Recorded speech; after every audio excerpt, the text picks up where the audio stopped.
Hello student, good morning.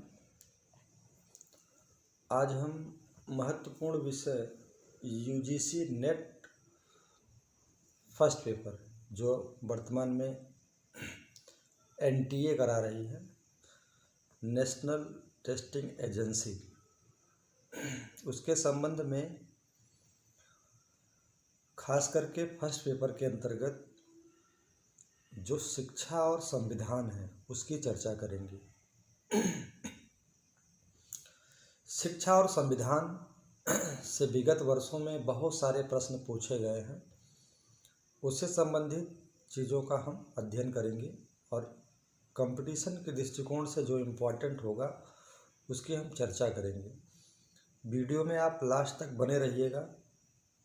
एक चीज़ को बार बार repeat करके ध्यान से देखिएगा और मुझे पूर्ण विश्वास है कि आप जब परीक्षा में बैठेंगे, शिक्षा और संविधान से संबंधित यदि कोई प्रश्न पूछा जाएगा तो निश्चित है आप उसका उत्तर बड़ी आसानी से दे पाएंगे। आइए प्रारंभ करते हैं। यूजीसी नेट एनटीए नेट 2026 की परीक्षा जो दिसंबर लास्ट और जनवरी में होना है, निश्चित है। उसके डेट भी दे दिए गए हैं। वर्तमान में उसका ऑनलाइन फॉर्म फिल किया जा रहा है।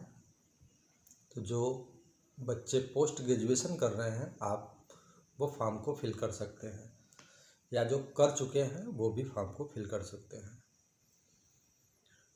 ये भारतवर्ष में सबसे कम पैसे में सबसे बड़ी डिग्री है। ये एक प्रकार से समझिए कि जैसे ही आप नेट क्वालिफाई कर जाते हैं कि you are qualified for assistant professor, JRF and PhD, तीनों।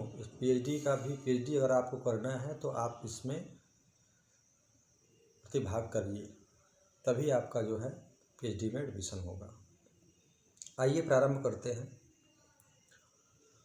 संवैधानिक व्यवस्था के अंतर्गत अगर हम देखें तो जो शिक्षा था वो शिक्षा जो है राज्य सूची का विषय था। तो कभी कभी केंद्र सरकार में और राज्य सरकार में टकराव हो जाता था कि शिक्षा पर नियम कानून कभी राज्य सरकार बनाए कि केंद्र सरकार, क्योंकि शिक्षा राज्य विषय का, राज्य सूची का विषय था। अगर देखेंगे आप तो संविधान के 7वीं अनुसूची में 3 सूचियां दी गई हैं, संघ सूची, राज्य सूची और समवर्ती सूची। वर्तमान में अगर हम देखें तो संघ सूची में लगभग 100 विषय हैं, राज्य सूची में लगभग 61 विषय हैं और समवर्ती सूची में 52 विषय हैं। ठीक है। तो एक प्रश्न ये उठता है कि शिक्षा कब राज्य सूची से समवर्ती सूची में सम्मिलित किया गया। तो आप ध्यान रखिएगा कि 42वें संविधान संशोधन 1976, 42वें संविधान संशोधन 42वें संविधान संशोधन 1976 में शिक्षा को राज्य सूची से समवर्ती सूची में सम्मिलित किया गया। समवर्ती सूची का आशय क्या है कि समवर्ती सूची का आशय है कि जिसपे केंद्र और राज्य दोनों कानून बनाते हैं, और यदि किसी मामले में विवाद होता है तो उसमें जो केंद्र सरकार का कानून बनाती है उसको वरीयता दी जाती है। तो ये जो है 42वें संविधान संशोधन 1976 में समवर्ती सूची में सम्मिलित किया गया। और वो संविधान के कौन कौन से आर्टिकल हैं जिसमें शिक्षा संबंधी बातें कही गई हैं। तो आगे बढ़ते हैं तो सबसे पहले जो है फंडामेंटल राइट्स की बात आती है। फंडामेंटल यानी हमारे जो मूल अधिकार हैं, मौलिक अधिकार हैं, उसके अंतर्गत जो सबसे पहला बिंदु आता है वो है अनुच्छेद 21 क। हालांकि उसके पहले भी कुछ शिक्षा संबंधी प्रावधान हैं, जैसे अनुच्छेद 15 में कहा गया है शैक्षिक अवसरों की समानता, अनुच्छेद 15। 17 में अस्पृश्यता का निवारण किया गया है और अनुच्छेद 21 क में यानी कि 86वें संविधान संशोधन 2002 में हमारे फंडामेंटल राइट में अनुच्छेद 21 क जोड़ा गया है। 21 क जोड़ा गया और कहा गया कि 6 से 14 आयु वर्ग के बच्चों को निःशुल्क एवं अनिवार्य शिक्षा की व्यवस्था की जाए। इसके पहले एक चीज़ और ध्यान दीजिएगा, ये कई बार पीसीएस वगैरह में भी पूछा गया है, आईएएस के एग्ज़ाम में भी पूछा गया, नेट में भी पूछा जा सकता है। जो ये 86वां संविधान संशोधन 2002 में किया गया, वास्तव में माननीय सर्वोच्च न्यायालय के अंतर्गत एक रिट पड़ा था, मोहनी जैन बनाम कर्नाटक राज्य 1992 में। उसमें जो है सुप्रीम कोर्ट ने माना, जो हमारे नीति निर्देशक तत्व के अनुच्छेद 45 में है, जिसमें ये कहा गया था कि राज्य सरकारें या सरकार या राज्य अपने यहाँ 6 से 14 आयु वर्ग के बच्चों की व्यवस्था करेगा। क्योंकि वो नीति निर्देशक तत्व में था, तब फंडामेंटल राइट्स में नहीं था। उसको दृढ़ करने के लिए पहली बार शिक्षा को आवश्यक माना गया और कहा गया कि इसको फंडामेंटल राइट में रखा जाए। तो किस वाद में कहा गया, अगर पूछा जाए तो याद रखिएगा कि मोहनी जैन बनाम कर्नाटक राज्य, ये जरूर याद रखिएगा। तो उसके तहत जो है शिक्षा को मस्ट किया गया, आवश्यक किया गया कि शिक्षा इतना आवश्यक है कि इसको संविधान के अनुच्छेद 21 क में रखा गया। और आप जानते हैं कि संविधान में यदि पूरे राष्ट्र में आपात की स्थिति भी लागू हो, अनुच्छेद 352 भी लागू हो अगर, तो संविधान का जो हमारा फंडामेंटल राइट्स है वो 20 और 21 को छोड़कर सारे हमारे फंडामेंटल राइट समाप्त किए जा सकते हैं, लेकिन 20 और 21 तब भी रहता है। अनुच्छेद 21 क्या है? प्राण एवं दैहिक सुरक्षा। और इसी में 86वें संविधान संशोधन 2002 के द्वारा जो है वो शिक्षा के व्यवस्था की गई है कि 6 से 14 आयु वर्ग के बच्चों की शिक्षा की व्यवस्था सरकार या राज्य सरकारें करेंगी। ये बात कानून बनाने की थी, कानून बना, 86वां संविधान संशोधन हुआ 2002 में। लेकिन फिर बाद में ये आवश्यकता महसूस हुई कि इसको मौलिक अधिकार की श्रेणी में रखा जाए, मौलिक अधिकार बना दिया जाए। तो फिर मौलिक अधिकार अधिनियम, जो शिक्षा का मौलिक अधिकार अधिनियम आया, वो संसद में 2009 में आया और 1 अप्रैल 2010 में इसे पूरे भारत में लागू कर दिया गया कि 6 से 14 आयु वर्ग का कोई भी बच्चा है या बालक है, उसे शिक्षा प्राप्त करने का उसका मौलिक अधिकार है। उसके इस अधिकार से उसे कोई भी वंचित नहीं किया कर सकता है, यहाँ तक कि उसके अभिभावक, उसके माता पिता, कोई भी उसके इस अधिकार से वंचित नहीं कर सकता है।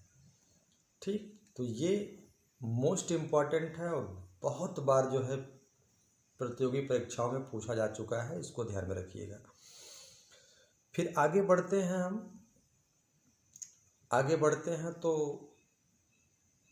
संविधान के ही धर्म की स्वतंत्रता संबंधी अधिकार के अंतर्गत अनुच्छेद 28 की बात करते हैं कि किसी भी शिक्षण संस्था में किसी भी धार्मिक उपासना में उपस्थित होने या न होने की स्वतंत्रता हमें प्रदान करता है। अनुच्छेद 28 याद रखिएगा।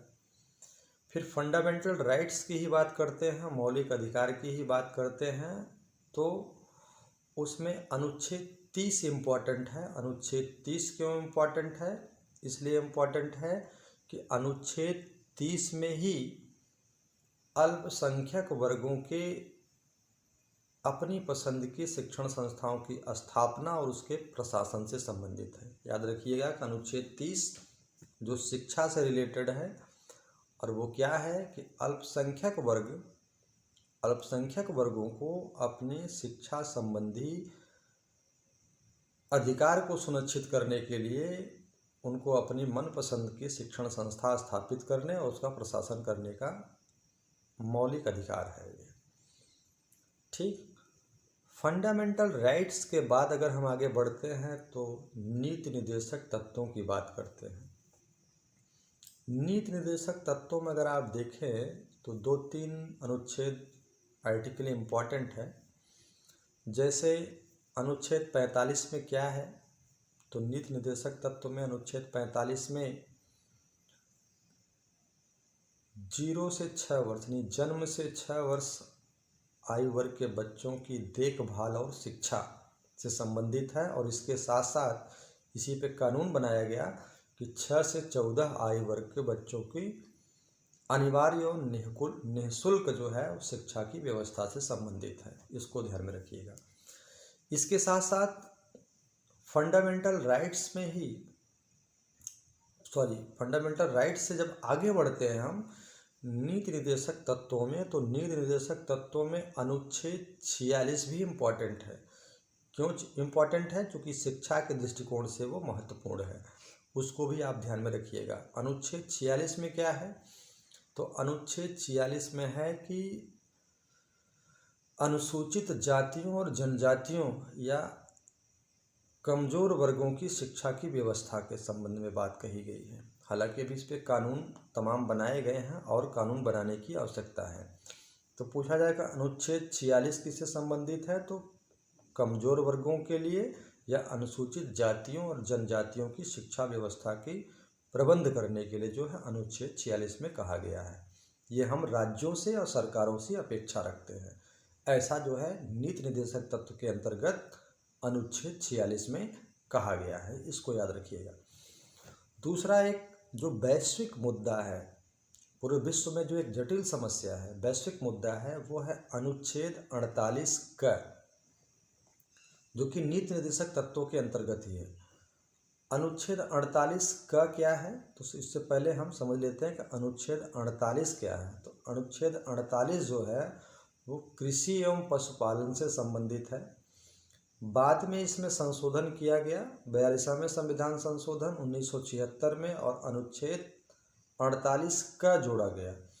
और 48 क में क्या है, तो 48 क में जो है वो ये है कि जिसमें वन्य जीव एवं पर्यावरण संरक्षण से संबंधित है। वन्य जीव एवं पर्यावरण संरक्षण से संबंधित है। तो इसको भी बहुत ही मोस्ट इम्पॉर्टेंट है, बहुत ही महत्वपूर्ण है। इसको भी ध्यान में रखिएगा कि जब कभी, चूँकि पर्यावरण जो है एक वैश्विक मुद्दा है, एक भूमंडलीकरण के रूप में अगर इसको देखा जाता है कि हम कैसे आने वाली पीढ़ी को, आने वाले लोगों के लिए पर्यावरण को संरक्षित रखें।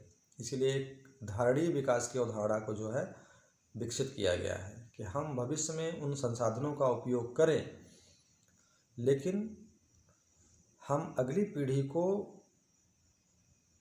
क्या देंगे इसको बचाकर भी रखें, उतना ही उपयोग करें जैसे जल है, पेड़ पौधे हैं, ठीक है ना, जो पर्यावरणीय हमारे आसपास परिवेश में रखते हैं उनको हम कैसे संरक्षित करें, यह हमें देखना होगा।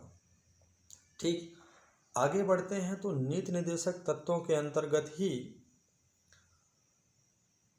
अनुच्छेद 51 क में जो बाद में जोड़ा गया 11वां मूल कर्तव्य, पहले 10 मूल कर्तव्य थे, 11वां मूल कर्तव्य जोड़ा गया 51 क में। वो मूल कर्तव्य क्या है कि 6 से 14 आयु वर्ग के बच्चों की शिक्षा की व्यवस्था उसके माता पिता या अभिभावक करेंगे। यह उनका मौलिक कर्तव्य है कि अपने 6 से 14 आयु वर्ग के बच्चों के जो अभिभावक हैं या माता पिता हैं वो उनकी शिक्षा की व्यवस्था करेंगे। नहीं करते हैं तो उसको न्यायालय द्वारा जो है दंडित नहीं किया जा सकता, क्योंकि आपको पता है कि नीति निर्देशक तत्व में जो है जितने भी बातें कही गई हैं वो न्यायालय द्वारा प्रवर्तनीय नहीं है, ऐसा हमें संविधान के अनुच्छेद 37 में कहा गया है कि नीति निर्देशक तत्व में जो बातें कही गई हैं वो न्यायालय द्वारा प्रवर्तनीय नहीं है। इसको भी ध्यान में रखिएगा। ठीक, आगे अगर हम बढ़ते हैं तो आगे जो बढ़ते हैं तो मुख्य रूप से अगर आप देखें तो प्राथमिक शिक्षा जो है वो मातृभाषा में दी जाए, ये संविधान के किस अनुच्छेद में कहा गया है। तो ये इम्पॉर्टेंट है, तो आप इसको भी जानते रहिए। संविधान के अनुच्छेद 350 क में कहा गया है। ठीक, 350 क में कहा गया है कि प्राथमिक स्तर पे जो शिक्षा व्यवस्था होगी वो मातृभाषा में ही शिक्षा का माध्यम होना चाहिए। ठीक, और मातृभाषा के माध्यम से फिर आगे वह तमाम भाषाओं को बालक सीख सकता है, तो इसको भी याद रखिएगा। बाकी शिक्षा संबंधी देखिए तो हमारी राजभाषा जो हिंदी है वो संविधान के अनुच्छेद 343 के अंतर्गत है, इसको याद रखिएगा। और हिंदी के विकास के लिए संविधान के 351 में बातें कही गई हैं कि राष्ट्रभाषा हिंदी के विकास के लिए, राष्ट्रभाषा न कह के हम राजभाषा कहते हैं, तो राजभाषा हिंदी के विकास के लिए जो है सरकारें या जो है राज्य या केंद्र जो है वो प्रयास करेगा, वो संविधान के अनुच्छेद 351 में है। ठीक, ऐसे ही मुख्य रूप से अभी हम आपको ये संदर्भित किया है कि जो है शिक्षा और संविधान से संबंधित जो मुख्य बातें हैं उसको जरूर याद रखिएगा। खास करके अनुच्छेद 321 का, अनुच्छेद 30, अनुच्छेद 46, अनुच्छेद 45, अनुच्छेद 350 का, अनुच्छेद 343, अनुच्छेद 351। ठीक, ये यूजीसी नेट के दृष्टिकोण से बहुत ही इम्पोर्टेंट बिंदु है, शिक्षा और संविधान से रिलेटेड। और आप जो है निरंतर अगर हमारे साथ जुड़े रहेंगे तो हम ऐसे ही महत्वपूर्ण बिंदुओं पर अलग अलग प्रकार से तमाम प्रकार के जो है जानकारी आप तक साझा करेंगे, जिससे आपको लाभ होगा। और भविष्य में किसी भी कंपटीशन में अगर आप बैठेंगे, जरूरी नहीं कि यूजीसी नेट में ही ये पूछा जाएगा, 4th ग्रेड की एग्ज़ाम से लेकर अगर आपको आईएएस तक का एग्ज़ाम देना है तो आपको कहीं भी शिक्षा और संविधान से संबंधित प्रश्न पूछे जा सकते हैं, इसमें कोई दो राव नहीं है। केवल मेडिकल और इंजीनियरिंग को छोड़कर अगर देखा जाए तो आप भारत के किसी भी कंपटीशन के एग्ज़ाम में बैठते हैं तो ये सारे प्रश्न आपसे पूछे जा सकते हैं, लेकिन नेट की दृष्टिकोण से इम्पॉर्टेंट है, इसलिए हमने इस वीडियो में खास करके शिक्षा और संविधान संबंधी अपने महत्वपूर्ण बिंदुओं को आपके समक्ष रखा है। ठीक है, वीडियो को ध्यान से 1-2 बार देखेंगे तो निश्चित है हमारी बातें आपके दिमाग पे रहेंगी, और जब आप एग्ज़ाम हॉल में बैठेंगे तो हमारे इस लेक्चर आपके दिमाग में रहेंगे, तो निश्चित है आपका प्रश्न जो है वो गलत नहीं होगा। और एक प्रश्न से व्यक्ति बाहर हो जाता है, एक प्रश्न से व्यक्ति सिलेक्शन पा जाता है, इसको आप ध्यान में रखिएगा। कंपटीशन की तैयारी के लिए हर एक प्रश्न, हर एक बिंदु महत्वपूर्ण होता है। आप लगन से मेहनत करेंगे तो निश्चित है सफलता आपको मिलेगी। ठीक है, बाकी नेक्स्ट अगले वीडियो में फिर आपसे जो है हम एक नए विषय पर, एक नए टॉपिक पर चर्चा करेंगे। धन्यवाद।